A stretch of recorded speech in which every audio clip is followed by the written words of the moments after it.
Hi guys, we're back in the kitchen making some more chutney. However, this is classed as a sauce because it is called apple sauce. We're making mine spiced apple sauce. Of course we are, because I do like to love a bit of spice through my food. This is really easy peasy, and I'm just going to go through what I use for mine. If you make it for yourself, you just fancy some. Just adjust it for the amount of weight that you're using for your ingredients. So, for instance, I have here 2 kilos of chopped, cored and peeled apples. Right, I'm going to add those into the bowl. Next, I've got 500 grams of sugar in total. I've halved mine, so I've got half caster and half dark. So we get that lovely sort of colour and flavour, nice sort of, how can I say, sweetness through the apple sauce. So in that goes. Alright, what we're going to do is give that a stir and just coat all the apple with the sugar. Alright. There we go. Lovely.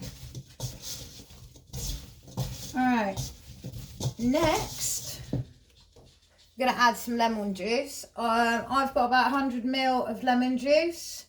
So in that goes.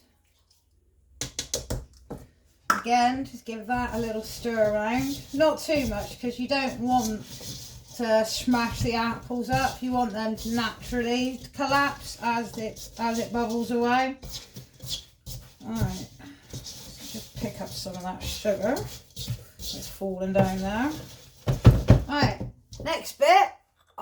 Flavoured. In here, I've got a tablespoon of mixed spice, a tablespoon of ground cloves, and a tablespoon of, what else did I put in there?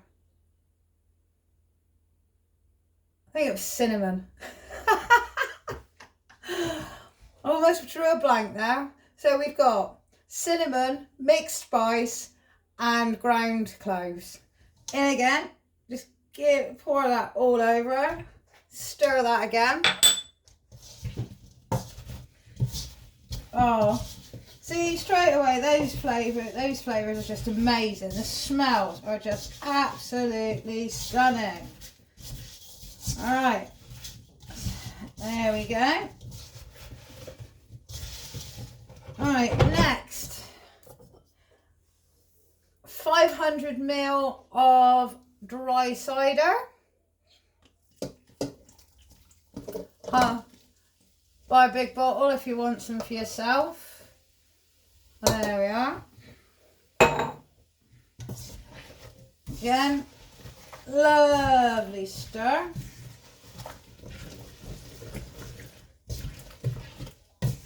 Smells so good. Alright, about 200 ml of water, and that, my ladies and gentlemen, that is it. So all I'm going to do now is I'm going to cover this. I'm going to leave this on a low heat. I'm going to check it in about 15 minutes. And basically we're going to wait for the apples to basically just naturally start decomposing or collapsing.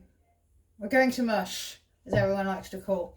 Once you've got that lovely mushiness, then you know you've got apple sauce. So on with the heat.